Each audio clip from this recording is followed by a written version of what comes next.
अस्सलाम वालेकुम स्टूडेंट्स। आज हम लोग चैप्टर नंबर 9 एरोमेटिक हाइड्रोकार्बन्स की डिटेल स्टडी करेंगे। एरोमेटिक हाइड्रोकार्बन चैप्टर नंबर 9 का कॉम्बिनेशन है चैप्टर नंबर 11 के साथ। ये इजी कॉम्बिनेशन है और अच्छा कॉम्बिनेशन है, ये आप लोग लाजमी तैयार करें।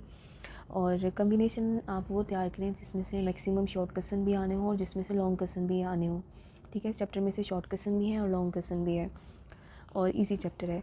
एरोमेटिक हाइड्रोकार्बन में सबसे पहला इंपॉर्टेंट शॉर्ट क्वेश्चन यही बनता है, एरोमेटिक हाइड्रोकार्बन्स की डिफ़ाइन और इसकी क्लासिफिकेशन आपके पास दी हुई है। मोनो और पॉलीसाइक्लिक डिफ़ाइन के साथ साथ ना आप एक एक एग्जांपल याद कर लें।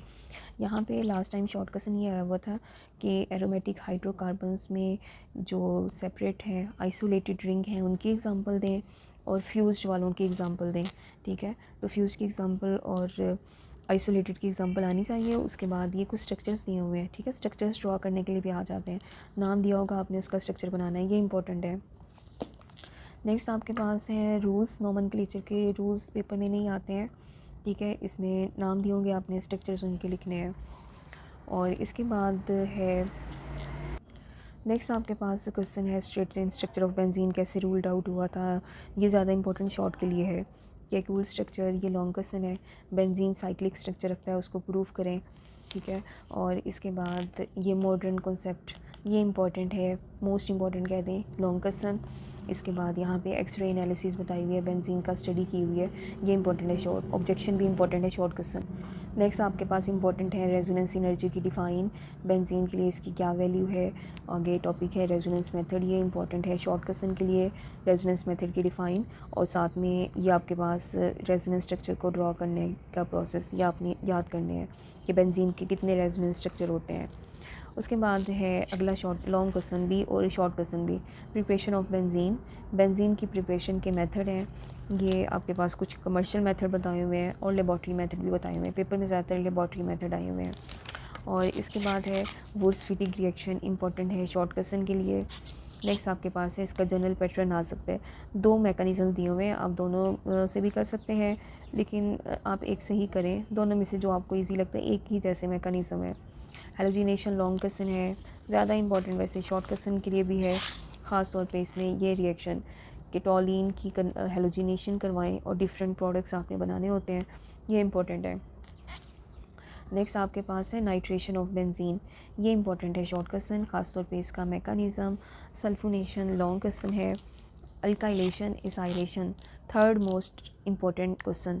फ्रीडल क्राफ्ट रिएक्शन में अल्काइलेशन भी पूछ सकते हैं, एसाइलेशन भी आ सकता है। ठीक है, आगे कुछ रिएक्शंस बताए हुए हैं, ये रिएक्शंस आपके पास ज़्यादा इंपॉर्टेंट है शॉर्ट क्वेश्चंस के लिए। ठीक है, हेलोजिनेशन आ गया है और इसके बाद कैटालिटिक ऑक्सीडेशन आ गया है, बेंजीन से मैलिक एसिड का बनाना, बेंजीन से आपके पास है ग्लाइयोक्सिल का बनना। नेक्स्ट आपके पास है टॉलिन से आप बेंजोइक एसिड बना रहे हैं, साइड चेन ऑक्सीडेशन रिएक्शन है। उसके बाद ओरिएंटेशन भी लॉन्ग क्वेश्चन है। और यहाँ पे कुछ डिफ़ाइन है, ortho para directing group, Meta directing group, important है शॉर्ट के लिए। ठीक है, उसके बाद यहाँ पे एग्जांपल्स भी दी हुई हैं, ये एग्जांपल्स आपके पास एमसीक्यू में आ सकती हैं कि which one of the following is Meta directing या ऑर्थो पैरा। नेक्स्ट आप अगर देखें एक्सरसाइज के एमसीक्यू करेंगे, क्वेश्चन नंबर 5, ये इंपॉर्टेंट है। ठीक है, वही पीछे जो रिएक्शंस दिए हुए ना, वही वाले रिएक्शंस हैं। ये क्वेश्चन नंबर 5 लास्ट टाइम आपके पास लॉन्ग क्वेश्चन में आया हुआ था, ये 4 इसी तरीके से दिए हुए थे, आपने इसको कंप्लीट करना था। नेक्स्ट डिफ़ाइन है इनकी, और ये आपके पास नाम दिए हुए हैं, आपने इनके स्ट्रक्चर्स बनाने हैं।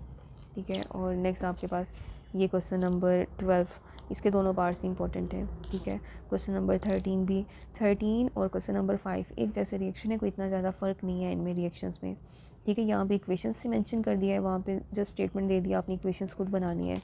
नेक्स्ट आपके पास क्वेश्चन नंबर 15 बता दिया है और क्वेश्चन नंबर 14 भी इंपॉर्टेंट है। ठीक है, 14 में आपसे ये पूछा हुआ है कि बेंजीन कैसे रिएक्शन बताने हैं जिसमें वो सैचुरेटेड के तौर पे बिहेव करता है।